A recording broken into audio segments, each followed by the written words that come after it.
In this video, I'm going to show you how can remove customer account login link from header menu and checkout, as you can see like this.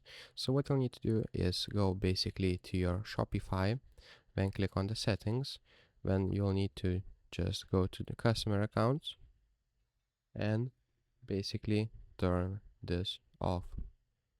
After that, what you'll need to do again is basically go to your store, refresh it, and you'll see that this no longer is available.